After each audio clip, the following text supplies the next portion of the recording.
September 2023, following a summer of heat wave after heat wave and wildfire after wildfire, the floods came.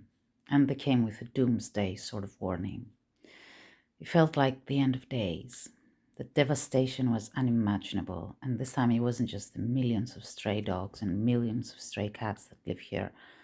It was also the farm animals. It was everything and everyone. One of the thousands of victims were 5 kittens our vet found soaking wet somewhere in the outskirts of Athens. They were maybe a few weeks old. I saw them at the clinic right after they had been brought in. Took some photos and thought, don't expect much. Don't invest emotionally in their recovery. They're going to die. And they did. The same night, they all died. All but one. The following morning, she was still alive. The vet wasn't hopeful. All the odds were against her. I mean, what were the chances that she would pull through? So I didn't ask about her again. I assumed that she would die. But 1 week later, she was still there. Instead of her siblings to keep her warm and safe, she now had a water bottle constantly in her box, and only herself as a safety net. And she wasn't even 1 month old yet. She held on to life with a spite and a strength that almost felt unreal for such a tiny little thing. The next time I saw her, she looked more like a kitten, an angry, feral kitten, and I got obsessed with her. Her grumpy face would become incredibly inspiring for me. As she would pass by the infirmary to check on the animals, she would stare down on you, standing still with her eyes wide open, looking almost scary. I would get her out of the box and take her in the garden every time I was there, and I would hold her, but she didn't really like being held. She would sit there with you, on you, but you wouldn't really feel that you were sharing a moment, just that you were a means of transportation, an intermediary between her and the world that she had decided to conquer. Around the same time, there was a very young puppy at the clinic, and sometimes we would put those two together. And such young animals grow up in loneliness until they are fully vaccinated, and it was too dangerous for both of them to hang out with their kind. So we'd have them hang out with each other, which offered us a zillion Kodak moments and some crazy laughs. She would stare a lot. Her eyes started getting wider and wider as she was growing, and they reached a point where they evolved into 2 perfectly shaped round goggles that became her signature.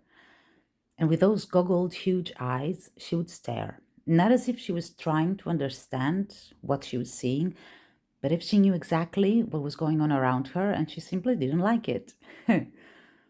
She was a mean little thing, grumpy. If you held her for too long, she would growl. She had the attitude of someone who doesn't need anyone, which was funny because she needed so much help to stay alive, and that contrast between the reality and her attitude would make us laugh with her so much. She would eat like there is no tomorrow. She would throw herself on the food and practically inhale it. And as she was eating, you could almost hear her thoughts going, I'm going to leave you, mother. I'm going to leave. I'm going to leave. Precious. We named her Monday because she looked like the feeling of waking up on a Monday morning after partying for 2 days with people you didn't even like and having to go to work hangover. Sometimes I was sitting around at home and would catch myself just thinking about her. And one Tuesday, after a long weekend of extremely overwhelming and emotionally draining TNR program, I just passed by the clinic, grabbed her box, and brought her home. It was my way of clearing my head of everything I had experienced the previous days and was too much for me to process mentally and emotionally. I would focus my energy on that grumpy, tiny little thing. I would laugh and I would forget. And you know what? It worked. Oh my, it really worked. She gave me one of the most enjoyable moments of my life, only by being herself, which is exactly what I wanted, for her to be herself 100%, so that I could enjoy every moment of it, of her. And I did enjoy everything about her. At home, her eyes appeared to be getting even bigger and bigger while she was here. She would sit and stare, and with her messy hair and her can't touch this attitude, she gave some of the most iconic Kodak moments once again. She was an incredibly clever little thing. Having grown up with only herself to rely on, She would act as if she already knew stuff and as if she already knew what to do with stuff. With toys, for example, she would kill them. She knew when to strike and how to strike, and even though her eyesight was not perfect yet, she would catch her ribbons and her toys and just kill them. She'd kill them all. She used her litter box from day one. She would sleep on her little nest with her toys and her blankets. She would inhale her food, and she would come out to explore around the house with the attitude of the entitled. She was very entitled and very full of herself. She was never given any other choice, to be honest. She was left all alone, forced to rely only on herself, and that's what she did. She acted as if she was alone against the world. Whenever she didn't like something that you were about to do to her, from picking her up to holding her to cleaning her, she would bite and scratch. She would go straight for the eyes, in fact. And a few people asked to adopt her, but little kids were excluded for obvious reasons. So were people who were not actually cat people. She was a kitten for cat people. For this kind that enjoys being scratched and bullied sometimes, this kind that knows they have a predator in the house and no matter how tiny it is, they treat it as such. I found one of those cat people for her. She came to visit her, she grabbed her with confidence and assertiveness, she held her tight, ignored her growling and threatening to kill, and eventually got her to sleep in human arms for the first time in her short, grumpy life. She stayed there sleeping, squeezed against Martha's heart for a good half hour. And so she was adopted. The following week, before I took her home, we noticed a change in her. That squeezy, forced hug changed her. That woman broke her, is what my partner used to say. From the very next day, she would approach more. She would stay beside me longer. She would even climb on me and relax. She had never done that before. Kittens and cats do that. They go from black to white in just a few minutes, as if a switch turns on when something as huge and as life-changing happens to them. So for that week, I enjoyed a new side of Monday. One that had been tamed into becoming someone's spoiled little kitten. Still a predator, but a little kitten. It was cute.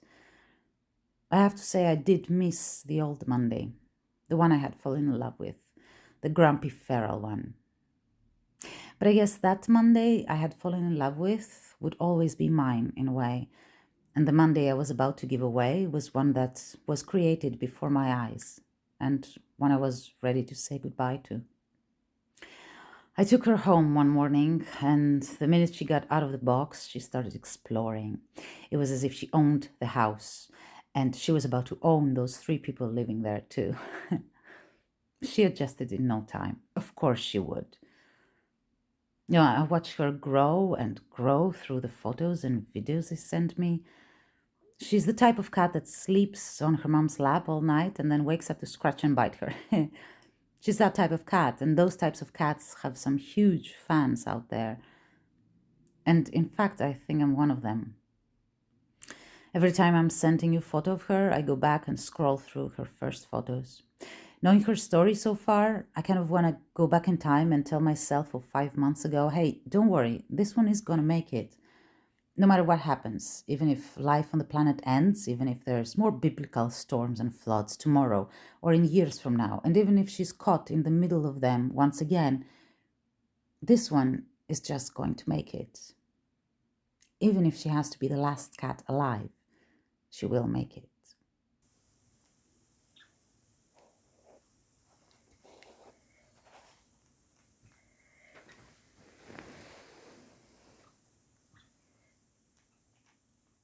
Είδες, δικό μου είναι.